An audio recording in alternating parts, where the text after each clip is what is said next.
So I finally got a chance to check out The Ugly Stepsister. Originally I got a screener to check out this film and it just didn't work on any device that I had, so I couldn't watch it there. So then I was going to watch it in theaters and there was pretty much no times whatsoever, just really late night times, so I couldn't check it out. It's finally on Shudder and I finally got a chance to check out this film. Hey everyone, thank you guys for clicking on this video. As I always say, if you're new to the channel, definitely hit the subscribe button and also give the video a thumbs up. It'll help get this video out in the algorithm and let people know if this film is worth a watch or not. Now this film, who actually stars in it? Well, you have Lea Myren and Dahl Torp, Thea, Sofie, Loch, Næss, Flo Fagerli, and Isac Calmroth.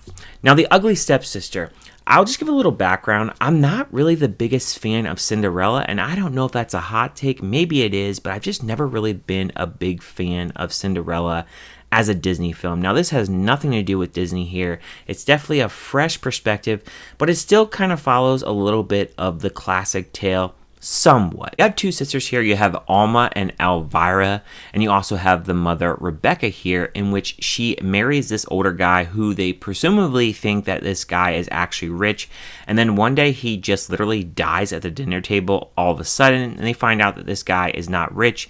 She adopts his daughter, and this becomes her stepdaughter, Agnes, who later becomes Cinderella in the film.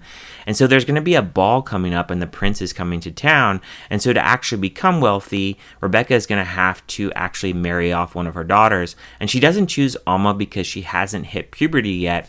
And then you have Elvira, who is the ugly stepsister. They transfer her into this beauty queen to win the affections of the prince.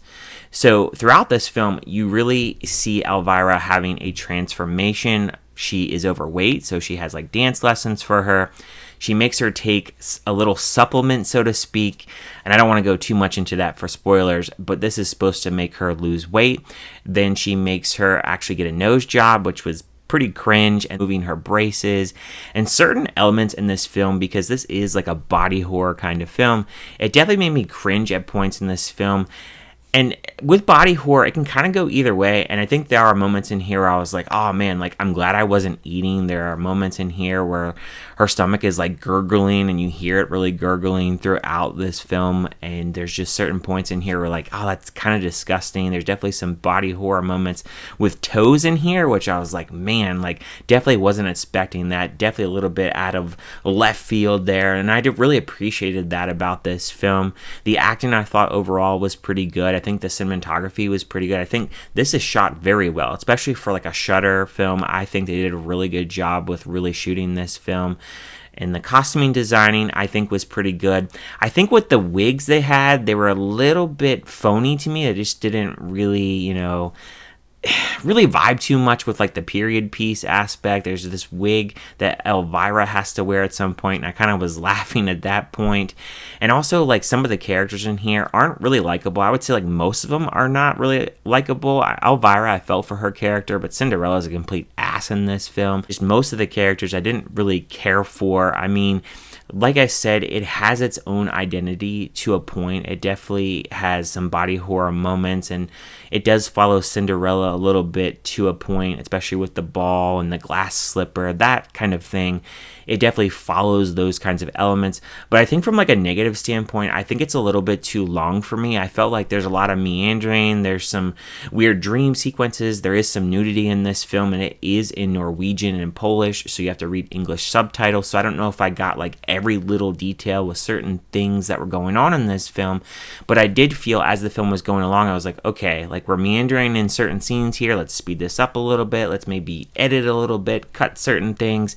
And I felt like at times it just kind of was like in a really stationary type of motion, and then like there's a lot of like character development between certain characters, and then developing this woman Elvira, trying to transform her into this beauty queen here. But I did like the commentary on the fact with women here trying to actually, change their bodies. Like there's a lot of that really going on in modern times, and then back then actually doing that to actually impress a prince, trying to root for these other characters. I mean, you really can't do it, but you're rooting for Elvira, and just some of the things that she has to go through, and then some of the things that she actually does, you're like, man, like this poor woman that she has to go through all this. I definitely felt for her at points.